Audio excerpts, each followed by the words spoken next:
오늘 우리에게 주시는 생명의 말씀은 에스겔 36장 22절에서 28절 말씀입니다. 제가 오후부터 또 설교를 10시간 해야 되니까 오늘 이제 오전에는 우리 목사님들이 또 도와주셨습니다. 2부, 3부, 4부 제가 2층에서 또 말씀을 들으면서 제가 또 큰 은혜를 받았습니다. 그리고 제가 한 번 또 우리 교육부서를 예배 드리는 것을 보지를 못했습니다. 예배 전에는 가서 교사들도 만나고 했지만은 예배 드릴 땐 또 제가 3부 설교를 해야 되기 때문에 한 번 또 돌아볼 시간이 없었습니다. 오늘은 모처럼 교육부서를 영아부, 유치부, 유년부, 초등부, 고등부, 중등부를 다 한번 돌아보았습니다. 어떻게 예배를 드리는지, 어떻게 분반 공부를 하는지 오늘 처음 보았습니다.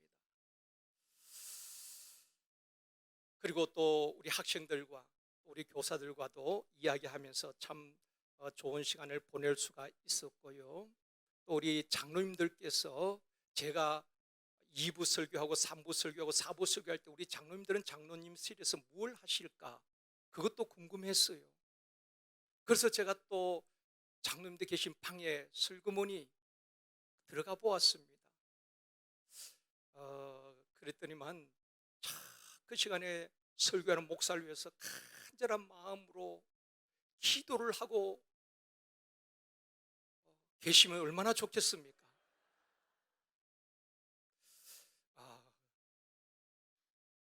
근데 우리 장로님께서 참 이제 예배를 드리시고 교회를 위해서 또 좋은 말씀들을 하는 것을 또 보았습니다.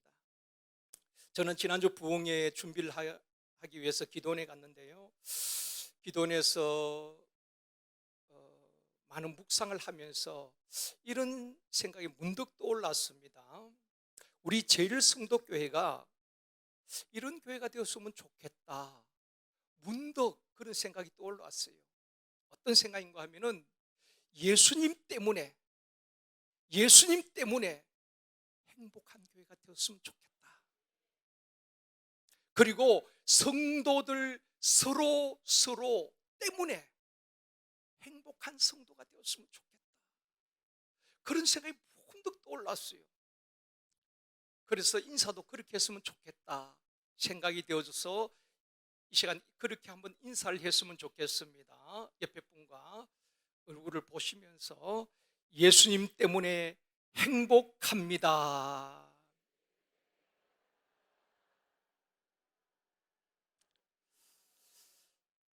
다시 한번요. 당신 때문에 행복합니다.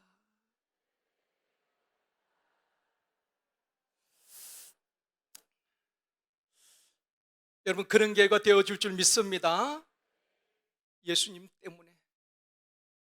주님 생각만 해도 그렇게 좋을 수가 없고, 주님 때문에 행복하고,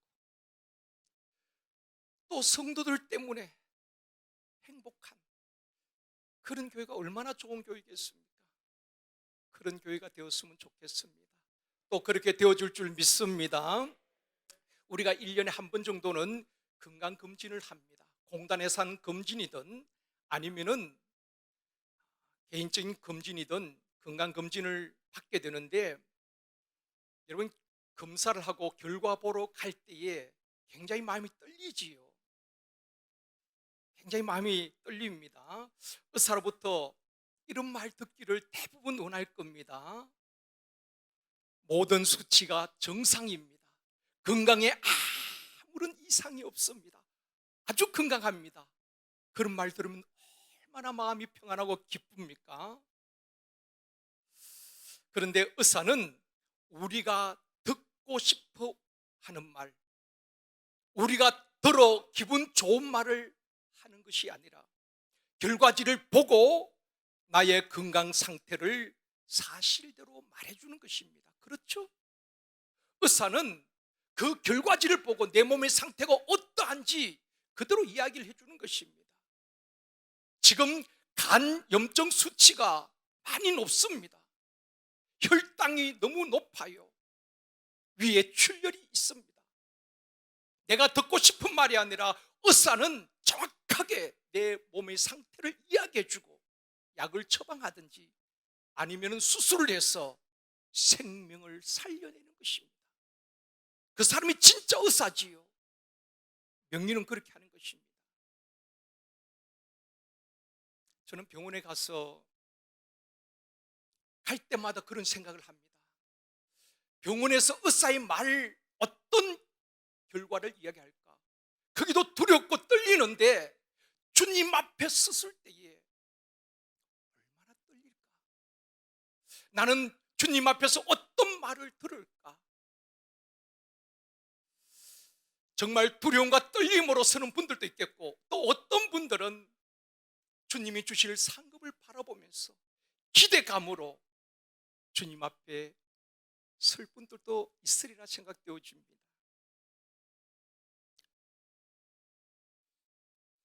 이런 말이 있죠. 사람들은 자기가 듣고 싶은 말을 듣고 하고 싶은 말만 한다는 말이 있습니다. 이번 부흥회 때 성도들이 듣고 싶은 말, 성도들이 들어서 좋은 말, 기분 좋은 말을 할 수 있습니다.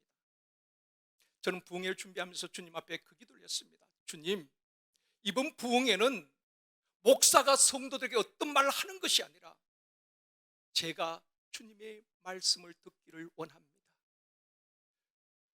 제가 은혜 받기를 원합니다. 주님, 제게 말씀하여 주시옵소서. 우리 목사님들은 대부분 알아요. 제가 지난주 기도원에 가기 전에 설교 원고를 다 본문 제목을 다 주었습니다. 그러면서 제가 한마디 이야기했습니다. 가서 본문이 바뀔 수는 있다. 그렇게 원고를 미리 주고 본문과 제목을 주고 올라갔습니다. 그래서 하나님, 제게 말씀하여 주시옵소서. 내가 말씀 듣고 내가 변화되어지기를 원합니다. 내가 먼저 은혜 받기를 원합니다. 제게 말씀을 주시옵소서. 그렇게 기도하는 가운데에 제가 많은 자료를 준비를 해가지고 왔는데 말씀을 다 거의 3분의 2는 바꿔버린 것입니다. 새로운 말씀을 떠오르게 하시고 그걸 준비시키는 것입니다. 그래서 목사님께 다시 전화해서 목사님, 이 본문을 바꿔주세요. 이 본문을 바꿔주세요. 새벽과 낮은 거의 다 바꿔버렸습니다. 저는 이번에 말씀을 전하면서 제가 은혜 받기를 원합니다. 사랑하는 성도 여러분, 북왕국 이스라엘 아합 왕이 왜 죽었는지, 죽음의 원인을 아십니까? 그 이유를 아시냐고요. 이 아합 왕이 길앗 라못을 치도록 독려하는 400명의 선지자 때문에 아합 왕이 죽게 되는 것입니다. 열왕기상 22장 6절 말씀 보시겠습니다. 같이 읽습니다. 이스라엘 왕이 이에 선지자 400명쯤 모으고 그들에게 이르되 내가 길앗 라못에 가서 싸우랴 말랴. 그들이 이르되 올라가소서. 주께서 그 성읍을 왕의 손에 넘기시리이다. 아합 왕이 여호사밧 왕과 함께 길앗 라못을 치기 위해서 올라가기 전에 선지자 400명을 모아놓고 그렇게 묻는 것입니다. 내가 길앗 라못에 가서 싸우랴 말랴. 그때 선지자들은 400명의 선지자들은 아합 왕이 무슨 말을 듣기를 원하는지, 어떤 말을 듣기를 원하는지 선지자들은 알고 있었다는 것입니다. 그래서 뭐라고 말합니까? 왕이여, 올라가소서. 주께서 그 성읍을 왕의 손에 넘기시리이다. 이 400명의 선지자는 거짓 선지자요, 왕의 마음을 기쁘게 하기 위해서 아첨했던, 권력에 아부했던 선지자들이었습니다. 그런데 그 시대에 딱 한 사람 선지자가 있었지요. 미가야 선지자가 있었습니다. 미가야 선지자는 정반대의 말을 합니다.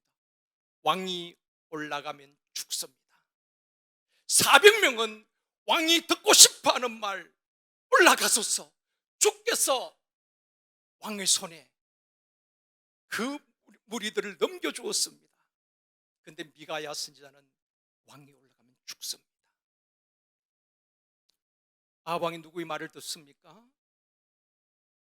400명의 말을 듣게 됩니다. 자기가 듣고 싶어하는 말, 자기에게 좋은 말 내준 그 선지자의 말을 듣고 올라가는 거예요. 그러면서 참 선지자 미가야 선지자를 어떻게 합니까? 저 선지자는 항상 내게 길한 말을 하는 것이 아니라, 좋은 말을 하는 것이 아니라 흉한 예언만 하는 선지자다. 아방이 굉장히 싫어했던 선지자지요. 그러면서 그 미가야를 어떻게 합니까? 옥에 가두어 버립니다. 그리고 자기가 듣고 싶은 말을 들었던 그 말을 듣고 길앗 라못으로 올라가게 되지요. 거기서 아합 왕은 적군이 우연히 손 화살에 맞아 죽게 되는 것입니다. 사랑하는 성도 여러분, 우리가 말씀을 듣고 싶다고 다 들을 수 있는 것도 아니고, 은혜 받고 싶다고 다 은혜 받는 것도 아닙니다. 은혜는 하나님이 주셔야 되는 것입니다. 원하기는 이번 성회에 하나님께서 우리 모두에게 은혜 주시기를 원합니다. 바울이 2차 선교 원정을 떠났을 때에 환상을 보고 성령의 인도하심을 따라 빌립보로 가게 되지요. 빌립보 첫성, 마게도니아 첫성 빌립보에 이르렀을 때에 바울이 강가 빨레토에서 복음을 전하게 되는 것입니다. 그때 여인들이 복음을 듣고 다 예수를 믿었나요? 그렇지 않습니다. 사도행전 16장 14절에 말씀합니다. 같이 읽겠습니다.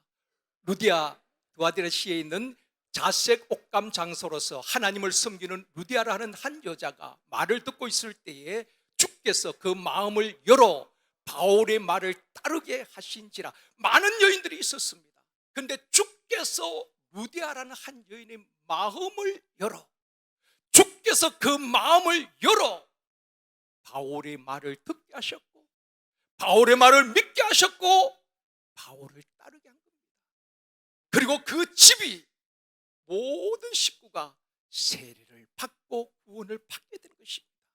많은 여인들이 있었지만은 주께서 루디아의 마음을 열어 하나님의 말씀을 듣게 하셨다는 것입니다. 이번 성회에 주께서 우리 모두의 마음을 열어주시기를 원합니다. 여러분, 비가 억수같이 쏟아져도 항아리에 뚜껑을 닫아놓으면 물이 들어갈 수가 없는 것입니다. 열려있는 그 항아리에 물이 담겨지듯이 꽃 같은 말씀을 들어도 내 마음을 닫아놓으면 은혜가 들어올 수가 없어요. 주께서 우리 모두의 마음을 열어주시고 말씀이 말씀으로 들려지고 은혜가 은혜로 임하기를 주님의 이름으로 축원합니다. 은혜 받으면 가정이 회복되어집니다. 은혜 받으면 교회가 살아나고 교육부서가 살아나고 샘터가 살아나게 되어줄 줄 믿습니다. 나를 억누르던 문제도 해결되어지고 하나님의 놀라운 역사들이 시작되어줄 줄 믿습니다. 여러분께 좀 유치한 질문일 수 있습니다. 한 가지 여쭤볼게요. 여러분, 예수를 믿습니까? 여러분이 교회를 몇 년 다녔느냐, 직분이 뭐냐가 중요한 것이 아니라 예수를 믿느냐는 것입니다.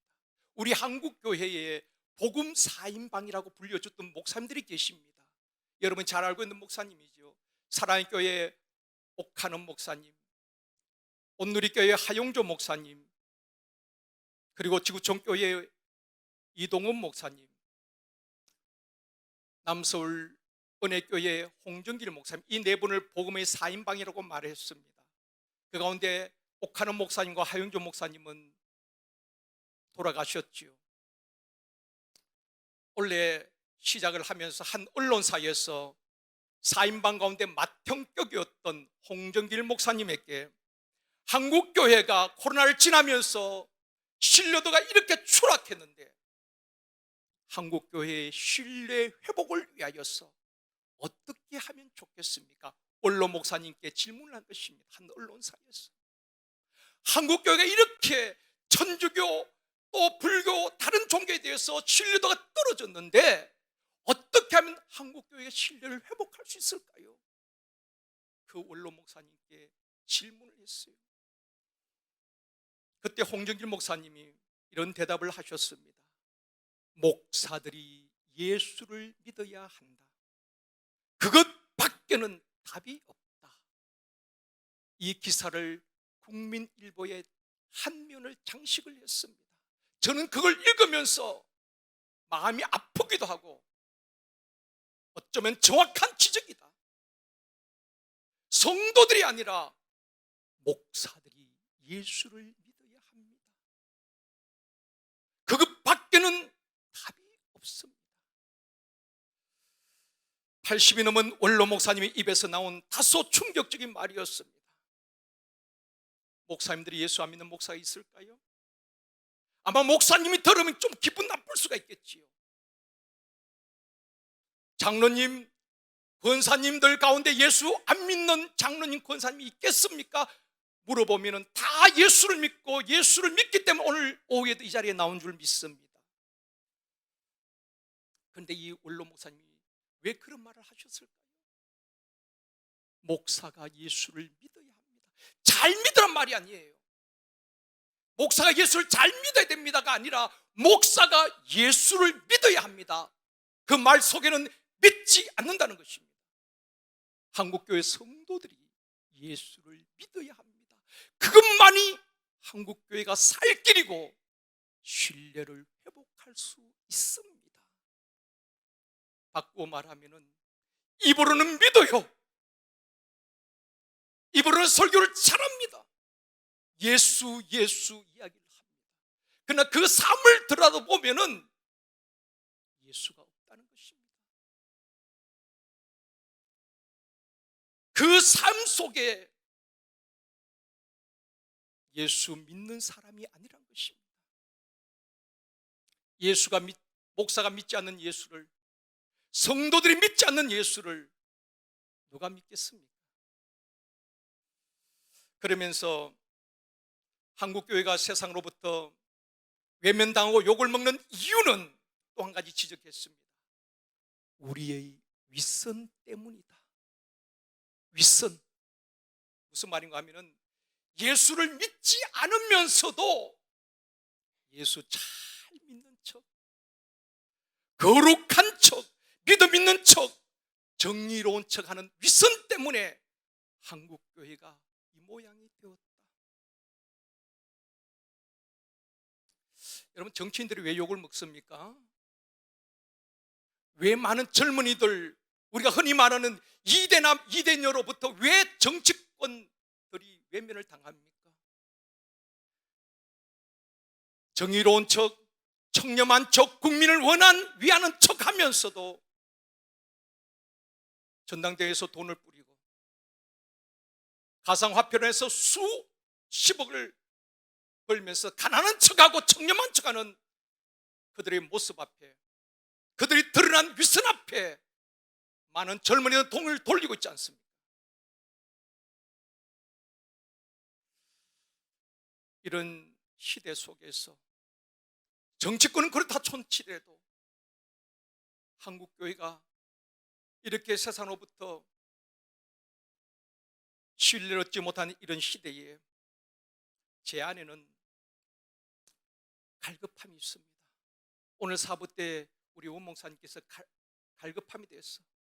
정말 사마리아 수가성에 있는 그 여인이 갈급하고 목말랐듯이 제 안에 목마름이 있습니다. 그것이 뭔가 하면은 영적 목마름입니다. 예수님을 좀 잘 믿어보고 싶다는 목마름, 좀 더 영적인 목사이고 싶다는 목마름, 좀 더 주님을 깊이 경험하고 싶은 목마름, 주님을 닮은 영성 있는 목사이고 싶은 목마름, 영적으로 더 성장하고 싶은 갈급함이 있습니다.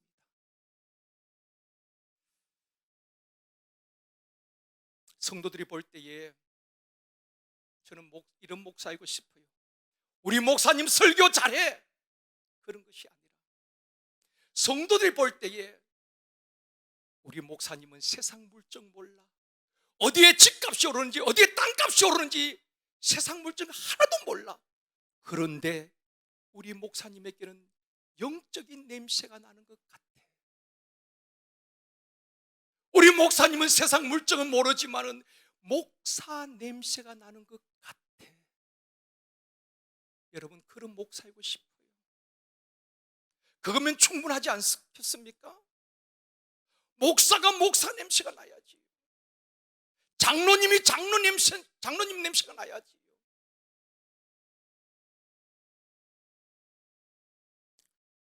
미국 일간지 뉴욕 타임스에서 인류 역사상 제일 잘 살았던 사람이 누구인가 조사를 하고 발표를 했습니다.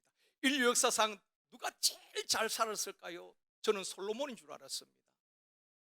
그런데 그 뉴욕 타임스에서는 다윗 왕을 꼽았더라고요. 다윗 왕. 여러분, 다윗은 2세의 막내로 주목받지 못했던 사람 아니겠습니까? 다윗은 잘 살아보겠다고 노력한 사람도 아닙니다. 자기가 왕이 되겠다고 사람을 모으고 사람의 마음을 얻기 위해서 노력한 사람도 아닙니다. 골리앗을 이기겠다고 특공무술을 한 사람도 아닙니다. 저는 왜 다윗을 꼽았을까? 그 이유는 말하지 않았어요. 그런데 제 혼자 생각할 때에 다윗에게는 목마름이 있었습니다. 갈급함이 있었다는 것입니다.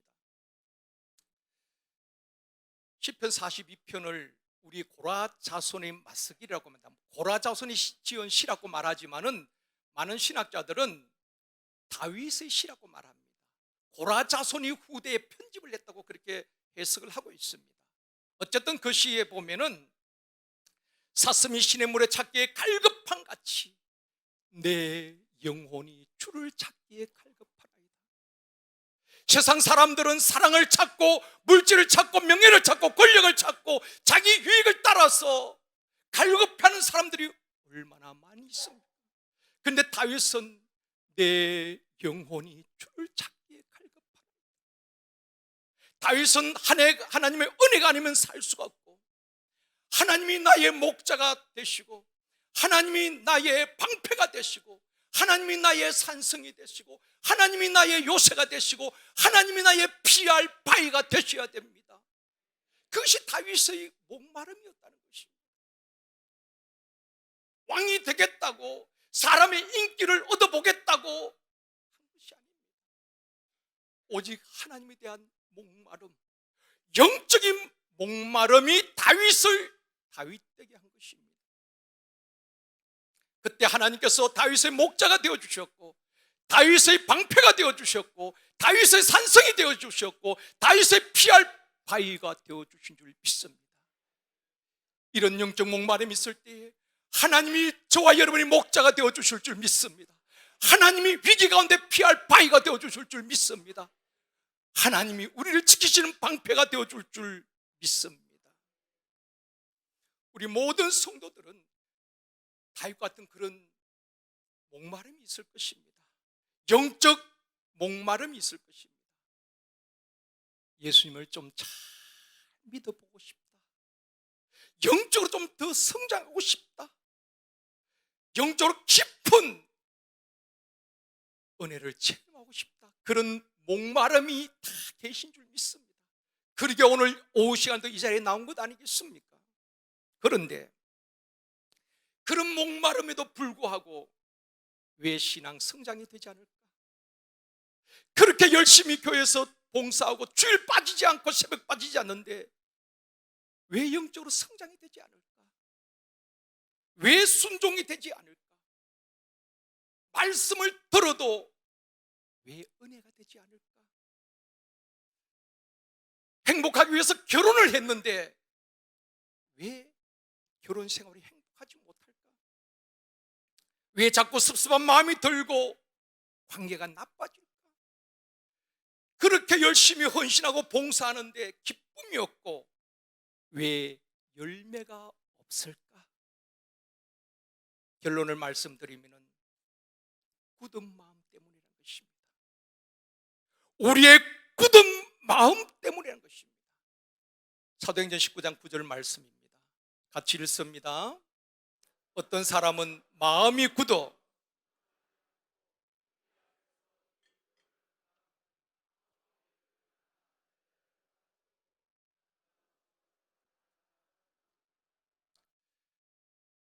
어떤 사람은 마음이 굳어 순종하지 않고, 왜 순종이 안 됩니까? 마음이 굳어 있다는 것입니다. 저는 농부의 아들로 태어나서 농사 짓는 것을 보았습니다. 또 실제적으로 농사 일을 도와주었습니다. 농부가 겨우내 얼어붙었던 땅을 봄이 되면 어떻게 합니까? 씨를 뿌리기 전에 그냥 땅에다 씨를 그냥 뿌리지 않습니다. 그 굳은 땅을 쟁기로 탁 갈아엎습니다. 딱딱한 땅을 쟁기로 다 갈아엎고 돌을 걷어내고 필요 없는 모든 가지들을 걷어내고 큰 흙들을 다 잘게 부수고 아주 부드러운 땅을 만들고 거기에 골을 파고 씨를 뿌리는 거예요. 아무리 농부가 바빠도 그냥 씨를 뿌리지 않습니다. 땅을 기경하고 옥토로 만든 다음에 씨를 뿌린다는 것입니다. 그럴 때 삭이 나고 열매가 맺혀지지요. 이처럼 굳은 땅에, 딱딱한 땅에 말씀의 씨가 뿌려져도 열매가 맺혀지지 아니하고 순종이 되지 아니하고 당연히 영적 성장이 되지 않는다는 것입니다. 말씀을 못 들어서가 아닙니다. 내 심령밭이 굳어 있다는 것입니다. 귀로 들을 때는 은혜가 되었는데 심령밭에 뿌려지지 않는 것입니다. 그래서 하나님께서 우리의 굳은 마음을 제거하시고 부드러운 마음을 주시겠다. 현대인의 성경에 보면 이렇게 번역이 되어 있습니다. 돌같이 굳은 마음을 제거하시고 순종의 마음을 주시겠다. 그렇게 번역이 되어 있어요. 이번 주제가 주여 굳은 마음을 제하시고 부드러운 마음을 주시옵소서. 이 표대로 우리의 마음밭이 기경되어질 때에, 우리의 심령이 변화되어질 때에 하나님의 놀라운 역사들이 샘터로 가정으로 역사가 일어나게 되어줄 줄 믿습니다. 첫 번째로 굳은 마음이 어떤 마음인가? 굳은 마음이 어떤 마음인가? 콜럼버스가 신대륙을 발견하기 전에 거기에는 1300만 명의 원주민들이 살았는데, 그러니까 인디언들이 콜럼버스가 신대륙을 발견하기 전에 1300만 명이 거기 인디언들이 살았다고 합니다. 그런데 그 인디언들은 그때는 글씨가 없었기 때문에 상형문자를 썼습니다. 문헌에 의하면은 그들이 마음을 표시를 했는데 어린 아이의 마음과 어른의 마음을 인디언들이 상형문자에 이렇게 표시가 되어 있는 것입니다. 나중에 콜럼버스가 신대륙을 발견하고 이제 보니까 어린아이의 마음은 세모로 표시가 되어 있어요. 그리고 어른들은 동그라미로 표시되어 있는 것입니다. 무엇을 의미하는가 하면은 성숙이 뭔가 하는 것입니다. 어린아이들은 세모로 표시가 되어 있으니까 모서리가 있잖아요. 그러니까 잘 부딪히기도 하고 상처를 주기도 하고 받기도 하는 것입니다. 영적 어린아이는 그렇습니다. 그런데 사람이 나이가 들고 세월이 가밀수록 그 모난 모서리가 깎여지는 것입니다. 다듬어지는 거예요. 나중에는 동그라미가 되는 것입니다. 그것을 어른의 마음으로 표현한 것입니다. 어른은 성숙을 의미하잖아요. 어른은 성숙한 사람을 말하는 것입니다. 성숙한 신앙인은 모서리 난 것들이 깎여지고 상처 주고 상처받던 그런 것들이 무뎌지고 다듬어져서 동그랗게, 그것을 성숙이라는 것입니다. 에스겔 11장 19절에서 말씀합니다. 같이 읽겠습니다. 내가 그들에게 한 마음을 주고 그 속에 새 영을 주며 그 몸에서 돌 같은 마음을 제거하고 살처럼 부드러운 마음을 주며. 돌 같은 굳은 마음.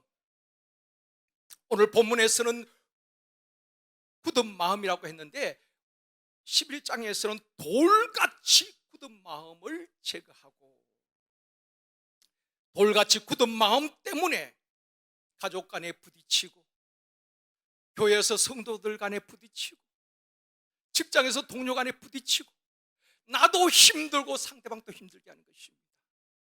굳은 마음이 치하여지고, 모난 마음이 깎여지고, 부드러운 마음 되어지기를 원합니다. 돌같이 굳은 마음 때문에 말씀을 들어도 은혜를 받지 못하고, 영적으로 성장하지 못하고, 성령의 통치가 이루어지지 않는다는 것입니다. 이번에 저와 여러분들이 좀 모난 부분들이 다듬어지고 좀 깎여졌으면 좋겠습니다. 내 힘으로 통제가 되지 않습니다. 오늘 결론에서 어떻게 하면 이런 굳은 마음이 부드러운 마음이 되는가, 결론에서 말씀을 드리겠습니다. 이정연이라는 가수가 부른 노래가 있습니다. 제목은 바꿔입니다. 바꿔 바꿔 바꿔 다 바꿔, 바꿔 바꿔 바꿔 사랑도 바꿔, 다 바꾸라고 노래를 했습니다. 사람들은 행복하기 위해서 바꿉니다. 집도 바꾸고, 가구도 바꾸고, 자동차도 바꾸고, 사랑하는 사람도 바꾸어 봅니다. 다른 거 다 바꾸어도 내 마음이 바뀌지 아니하고, 내 마음이 변화되지 아니하면은 참 행복이 없는 겁니다. 참된 평안과 기쁨을 누릴 수 없다 하는 겁니다. 모든 생명에는 귀한 것이 있습니다. 코끼리의 귀한 것은 상아라고 말합니다. 곰에게 귀한 것은 웅담이라고 합니다. 어떤 짐승은 털이 귀하고, 어떤 짐승은 또 가죽이 귀하기도 합니다. 사람에게 가장 귀한 것이 뭘까요? 마음입니다. 그래서 너 마음을 지키라. 생명의 근원이 그에서 남이라고 말하고 있습니다. 우리 마음이 중요한데, 성령이 오시는 곳이 마음입니다. 마귀가 들어오는 곳이 마음이에요. 씨 뿌리는 비유에 보면은 마귀는 우리 마음에 가라지를 뿌렸다고 말하고 있는 것입니다. 바울이 에베소 교회 성도들에게 그들을 위해서 기도한 기도 제목이 뭔지 아십니까? 에베소서 3장 17절 말씀입니다. 같이 읽겠습니다. 믿음으로 말미암아 그리스도께서 너희 마음에 계시게 하옵시었고, 너희가 사랑 가운데서 뿌리가 박히고 터가 굳어졌어. 바울이 잊을 수 없는 3년간 눈물로 훈계하며 세웠던 그 에베소 교회 성도들에게 그렇게 당부하는 겁니다. 옥중에서 편지를 쓰는데, 에베소 교회 성도들아, 그리스도께서 너희 마음에 계시기를 원하노라. 세상에 성공하고 잘 사는 것, 그것도 좋지만 그리스도께서 너희 마음에 계시기를 원하노라. 사랑하는 성도 여러분, 우리 마음에 주께서 계시기를 주님의 이름으로 축원합니다. 마음은 우리의 지성과 감성과 의지, 전 인격을 말하는 것입니다. 그러면 굳은 마음을 제한다는 것은 무슨 의미일까요? 첫 번째로 굳은 생각을 제거한다는 것입니다. 굳은 생각이 무엇인가? 자기 생각에 사로잡혀 있는 것, 고정관념, 편협된 생각을 말하는 것입니다. 마귀는 여러분 우리 생각을 공격합니다. 가룟 유다의 생각을 바꾸어 나왔듯이 우리 생각을 공격하는 것입니다. 그래서 이런 말이 있죠. 5만 가지 생각을 다 한다는 것입니다. 하루에도 5만 가지 생각을 한다는 것입니다. 마귀는 끊임없이 우리에게 부정적인 생각, 엄란한 생각, 미움의 생각, 시기, 나쁜 생각을 불어넣는다는 것입니다. 그래서 고린도후서 10장 5절에는 이렇게 말합니다. 같이 읽습니다. 하나님 아는 것을 대적하여 높아진 것을 다 무너뜨리고 모든 생각을 사로잡아 그리스도에게 복종하게 하니, 모든 생각을 사로잡아서 그리스도께 복종하게 하니. 사람은 생각하는 대로 몸이 움직여지고 사라진다는 말이 있습니다. 그렇죠. 내 생각대로 몸이 움직여지고 생각대로 사라지는 것입니다. 아랍나라 군대 장관이었던 나만, 그는 나병 환자였지요. 이스라엘의 엘리사는 선자에게 가면 나병을 고칠 수 있다는 말을 듣고 국경을 넘어 엘리사를 찾아옵니다. 근데 엘리사는 나와 보지도 아니하고 사환을 보내서 요단강에 7번 몸을 씻으라, 그리하면 내가 깨끗하여지라, 결론만 내려주는 거예요. 그땐 나만이 뭐라고 말합니까? 열왕기하 5장 11절입니다. 같이 읽겠습니다. 나만이 노하여 물러가며 이르되 내 생각에는 그가 내게로 나와서 그의 하나님 여호와의 이름을 부르고 그의 손을 내 부위에 흔들어 나병을 고칠까 하였도다. 이 나만의 생각은 아랍나라 2인자니까 엘리사가 나와서 극진하게 환영을 하고 그의 몸에 손을 얹고 여호와 이름을 부르면서 나병을 고쳐줄 줄 알았습니다. 그런데 자기 생각과는 달리 나와보지도 아니하고 요단강에 7번 씻으라, 그러자 자기 생각과 맞지 않으니까 분노하고 돌아가려고 합니다. 결국 신하들의 조언으로 자기 생각을 내려놓고 순종할 때에 나병이 치료되어 주게 되는 것입니다. 여러분, 하나님의 말씀과 내 생각이 충돌할 때 대부분의 사람들은 하나님의 말씀이 아니라 자기 생각을 따라 살아가게 되는 것입니다. 에레미야 6장 19절에서 말씀합니다. 같이 읽겠습니다. 땅이여 들으라, 내가 이 백성에게 재앙을 내리리니 이것이 그들의 생각의 결과라. 그들이 내 말을 듣지 아니하며 내 율법을 거절하였습니다. 그 이스라엘 백성들이 하나님의 말을 듣지 아니하고 하나님의 말씀을 거절하고 자기 생각을 따라 살아갈 때에 결국 하나님이 그들에게 재앙을 내렸는데 그 재앙은 그들의 생각의 결과라고 말하고 있는 것입니다. 그래서 생각이 얼마나 중요한지 모릅니다. 여러분, 생각을 마귀에게 뺏기고 점령당하지 않기를 원합니다. 우리 생각을 잘 지켜야 되는 것입니다. 그래서 굳은 생각, 불순종하는 생각을 제하시겠다는 거 말씀하고 있는 것입니다. 사람들의 고정관념, 굳은 생각, 자기 생각 때문에 순종이 되지 아니하고 하나님의 능력을 체험하지 못하는 것입니다. 또 굳은 마음을 제한다는 것은 두 번째로 굳은 감정을 제하여 주시겠다는 것입니다. 삐뚤어진 감정, 잘못된 감정을 말하는 것입니다. 타락한 애성품에서 나오는 감정들, 열등감이나 낙심이나 섭섭한 마음, 시기심, 우울한 감정, 슬픈 감정, 하나님 나를 사랑하지 않을 거야 하는 이런 감정들 말입니다. 여러분, 마귀는 우리의 감정을 건드립니다. 감정을. 그걸 우리가 잘 몰라요. 그러니까 계속 속고 있는 것입니다. 내 감정을 다운시키기도 하고 감정을 건드리는 거예요. 그리고 그 인생을 무너뜨리는 것입니다. 한 달 전에 어떤 귀한 목사님을 만났습니다. 후배 목사님인데 참 지방에서 정말 목회를 너무 훌륭하게 잘하는 것입니다. 인품이나 모든 것이 너무 훌륭해요. 정말 배울 것이 많은 목사님인데 그분이 그런 말씀을 하는 겁니다. 2020년도에 코로나 한참 기승을 부릴 때에 원인 모를 그런 병인데 어떤 병인가 하면은 감정이 전혀 없다는 것입니다. 저는 그걸 처음 들었거든요. 이분이 어느 날 갑자기 감정이 말로 표현할 수 없을 만큼 감정이 없다는 것입니다. 사람이 기쁘면 기쁜 감정이 있고 뭐 슬프면 슬픈 감정이 있어야 되는데 어떤 기쁨도 없고, 그런데 감정이 완전히 바닥이 되었는데 그 성도들이 전화 오면은 그렇게 마음만 괴롭다는 것입니다. 어떻게 저는 이해가 안 되는 것입니다. 그 감정이 없다는 것이 이해가 안 돼요.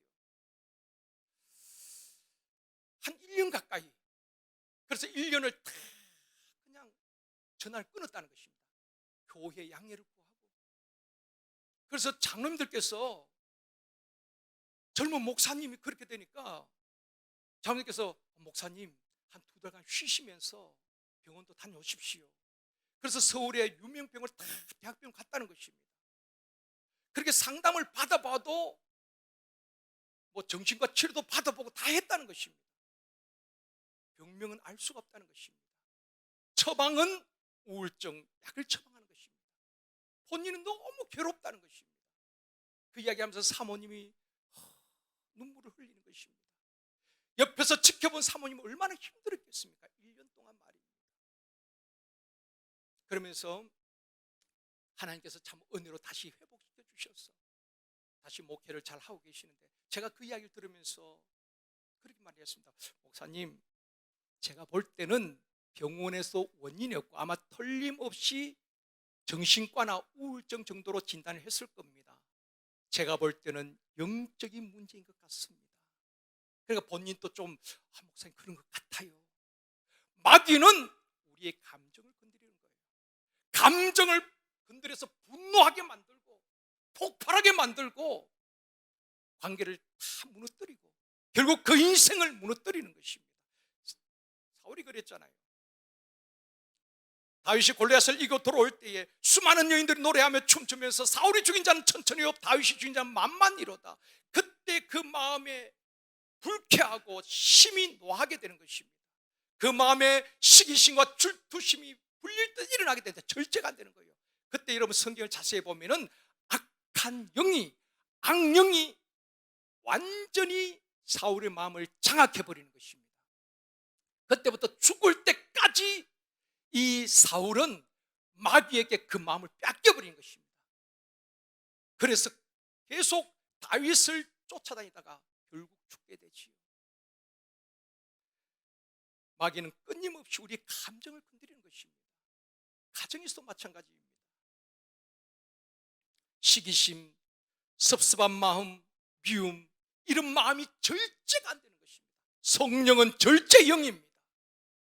성령의 통치가 이루어진다는 것은 그러한 절제할 수 있는 힘이 있는 것입니다. 그러면 굳은 감정을 어떻게 치유할 수 있는가? 한 예를 들어볼게요. 성령외과 의사인 맥스웰 몰처라는 사람이 쓴 책이 있는데 성공의 법칙이라는 책입니다. 이 성공의 법칙이라는 책을 썼는데요, 이 책에 이런 내용이 소개되고 있습니다.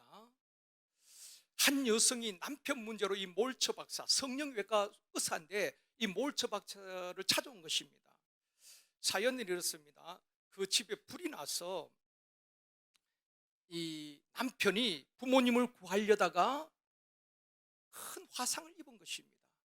얼굴에 큰 몸에 화상을 입었는데 남편의 노력에도 불구하고 그 부모님은 돌아가셨어요. 그러니까 이 남편이 부모를 구하지 못했는 죄책감과 우울감, 그리고 자기는 얼굴이 완전히 흉측하게 일그러졌습니다. 그때부터 이 남편이 다니던 회사도 다 퇴사하고 사람들과 만나지도 아니하고 방에만, 골방에 혼자만 갇혀 있는 것입니다. 아내가 아무리 설득을 해도 남편의 마음은 굳게 닫혀버렸고 대화도 하지 않습니다. 아내가 울면서 예언을 해도 이 마음을 닫아버리니까 대화를 안 하려고 하는 것입니다. 이 남편은 자기 흉측한 얼굴 보면서 모든 것을 포기한 것입니다. 그래서 이 아내가 견디다 못해서 시간이 지난 다음에 몰처 박사 찾아온 것입니다. 그러면서 몰처 박사에게 충격적인 제안을 했다는 것입니다. 선생님은 성령외과 의사니까 저도 남편과 똑같이 제 얼굴을 흉측하게 만들어 주십시오. 저는 남편을 참 사랑합니다. 남편이 예전의 삶으로 돌아올 수 있다면 제 얼굴이 망가져도 괜찮습니다. 이 슐처 목사님 그 성공의 책에서 그 이야기를 한 겁니다. 자기가 실제적으로 경험한 환자, 그런 이야기를 이제 예화로 들은 겁니다. 그래서 이 아내의 사랑이 너무 고귀한 겁니다. 그런 아내가 어떻겠어요? 남편이 그러면은 그냥 뭐 참다 뭐 이렇게 보통 여인들 같으면, 아내 같으면은 뭐 그냥 네가 그러면 네가 알아서 하라고 골방에 뭐 갇혀 있든지. 근데 이 아내는 남편을 너무 사랑하기 때문에 그 남편이 옛날 모습으로 돌아올 수만 있다면은 자기 얼굴이 흉측해져도 괜찮다는 것입니다. 차라리 내 얼굴을 그렇게 흉측한 얼굴로 만들어 달라고 충격적인 제안을 한 것입니다. 그 사랑이 너무 고귀해서 이 몰처 박사가 이 여인을 좀 도와줘야 되겠다. 그래서 그 집으로 가게 됩니다. 그 남편, 문을 닫고 있는 그 남편에게 노크를 합니다. 대답을 하지 않습니다. 저는 성형외과 의사인 몰처 박사입니다. 당신의 그 얼굴을 내가 완전하기는 않지만은 어느 정도 다 흉하지 않도록 고쳐드릴 수 있습니다. 아무리 설득해도 문을 열어주지 않습니다. 나중에는 이 몰처 박사 이런 말을 합니다. 당신 부인이 얼마나 당신을 사랑하는지 아십니까? 당신 부인이 내게 와서 이런 제안을 했습니다. 당신이 옛 모습으로 돌아올 수 있다면은 자신의 얼굴을 흉측하게 해달라고 내게 요청을 했습니다. 그만큼 당신 아내가 당신을 사랑하고 있습니다. 그 이야기를 해주는 거예요. 한참 후에 남편이 문을 엽니다. 눈에는 눈시울이 붉어져 있고 밖으로 나와서 아내를 꼭 안아줍니다. 남편의 상처와 굳은 마음을 치유하고 풀어준 것은 아내의 사랑이었다. 이 몰처 박사 그렇게 이야기를 결론 짓는 거예요.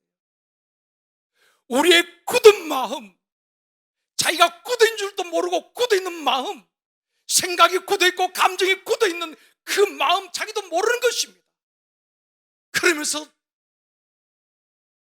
서로 부딪히고 찢겨지고 상처를 주고 받으면서 늘 당신 때문에 남의 탓으로 돌리고 있는 것입니다. 자기의 굳은 마음 때문에 그런 줄 모른다는 것입니다. 저도 여러분도 마찬가지일 겁니다. 근데 그 굳은 마음을 녹인 것은 아내의 사랑이었다. 사랑하는 성도 여러분, 이것이 하나님의 사랑입니다. 죄 없으신 예수님, 하나님이신 그분이 육신을 입고 오셔서 십자가에 자신을 망가뜨린 것입니다.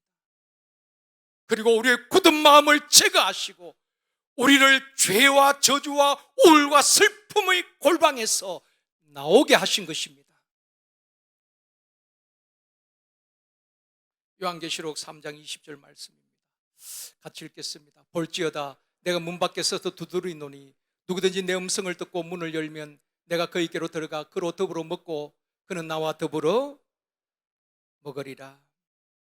상처와 울분, 분노로 마음 문을 굳게 닫고 굳은 마음으로 골방에 갇혀있는 우리 마음의 문을 녹하고 계시는 것입니다. 내가 너를 얼마나 사랑하는지 아니? 내가 너를 얼마나 귀하게 여기는지 아니? 여러분, 여전히 내 마음이 굳어서 그 말씀을 듣지 않기 때문에 여전히 불행한 삶을 살아가는 것입니다. 그런데 루디아가 마음을 열고 말씀을 받아들이듯이 주님의 사랑을 받아들일 때에 그때 주님이 내 안에 들어오시고 내 마음의 굳은 마음을 제거하시고 상처를 싸매어 주시고 자아상을 회복시켜 주시는 것입니다. 그때 자신감이 생기게 되는 것입니다. 그때 담대해지게 되는 것입니다. 그때 세상을 이길 영적 전사가 되어지는 것입니다. 그래서 주님은 지금 또 굳게 마음을 닫고 그렇게 10년, 20년, 50년 오랫동안 신앙생활을 하고 있는 우리에게 마음의 문을 녹하고 계시는 것입니다. 주님이 들어오시면 그분이 내 마음의 주인이 되어 주시는 것입니다.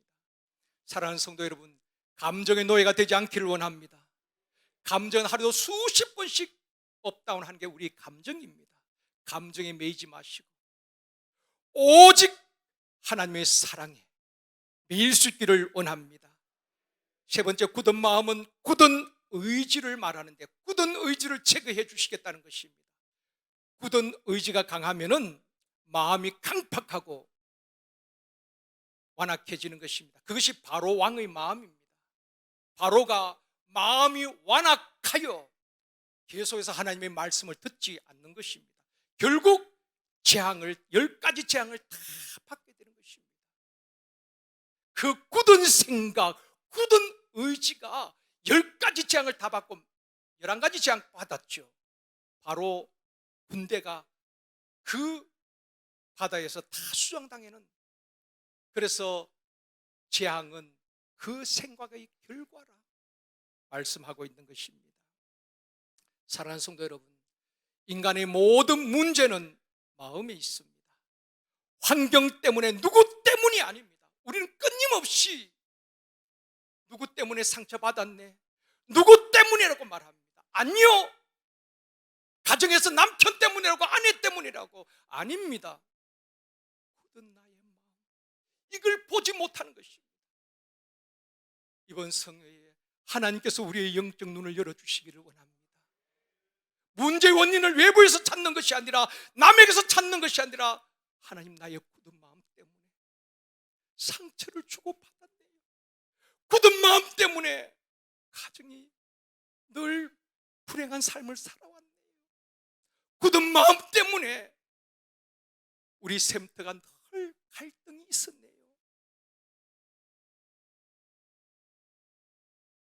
그래서 우리 하나님께서 굳은 마음을 제하여 주시겠다. 두 번째로, 새 마음을 주시고 회복시켜 주시는 하나님이십니다.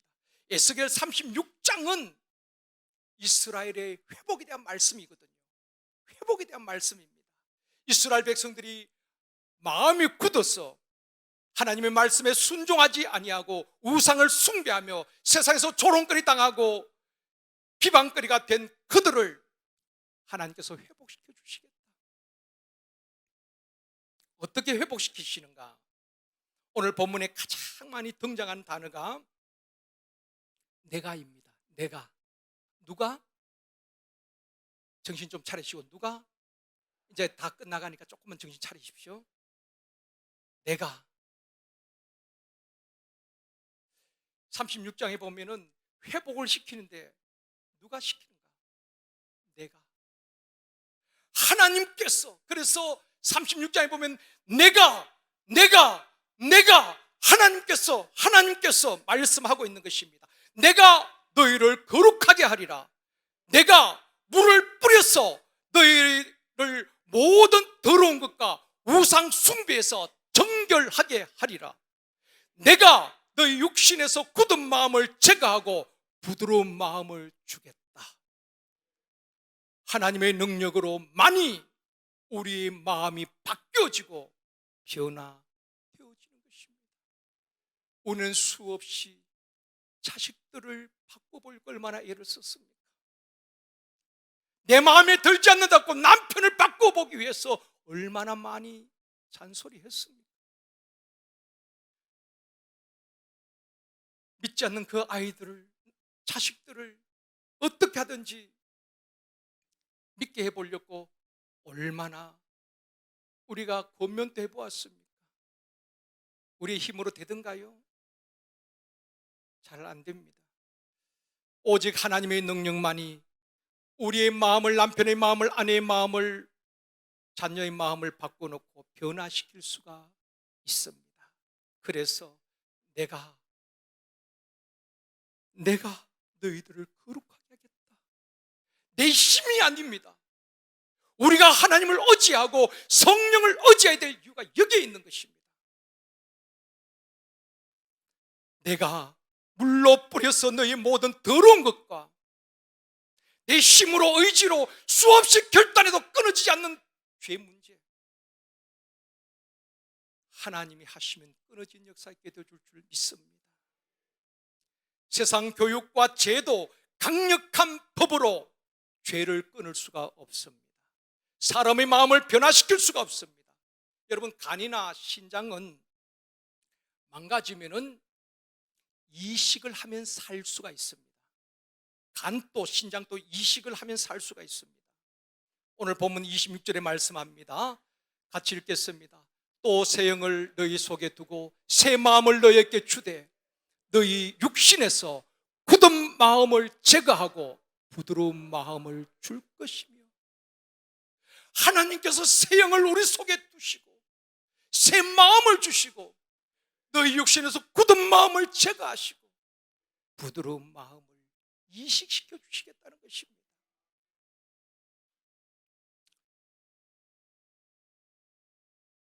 하나님께서 새 마음을 주시고 굳은 마음을 제거하시고 부드러운 마음, 주님의 마음, 성령의 통치가 이루어지는 마음, 순종의 마음을 이식시켜 주시겠다는 것입니다. 그러면 삽니다. 그러면 회복되어집니다. 이번에 이 은혜가 있기를 원합니다. 그럴 때 어떻게 회복되어집니까? 28절입니다. 같이 읽겠습니다. 내가 너희 조상들에게 준 땅에서 너희가 거주하면서 내 백성이 되고 나는 하나님이 되리라. 하나님을 잃어버렸던 그 백성들, 하나님께서 다시 회복시켜 주시는데,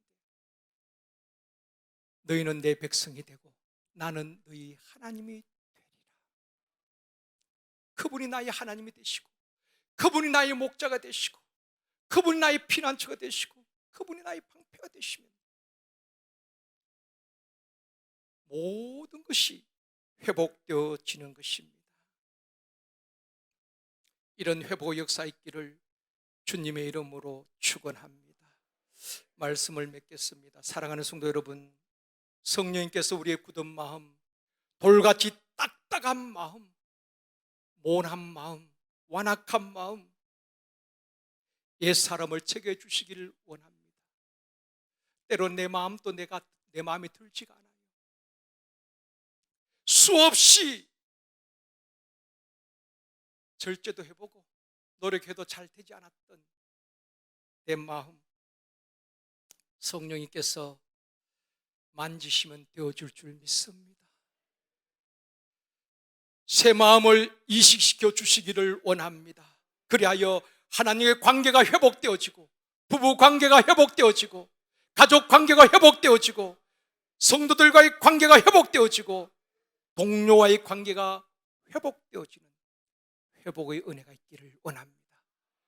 우리가 하나님의 백성이 되어지고, 이론적으로 지식적으로 아는 하나님의 자녀가 아니라 진짜로 그 관계가 회복되어지고, 하나님이 나의 하나님이 되시고 우리가 하나님의 자녀가 되어질 때에 놀라운 능력과 권세가 나타나게 되어줄 줄 믿습니다. 그런 하나님의 관계가 회복되어지고 좋은 마음밭이 되어서 30배, 60배, 100배의 열매를 맺으며 영과 육이 회복되어지는 성회가 되어지기를 주님의 이름으로 축원합니다.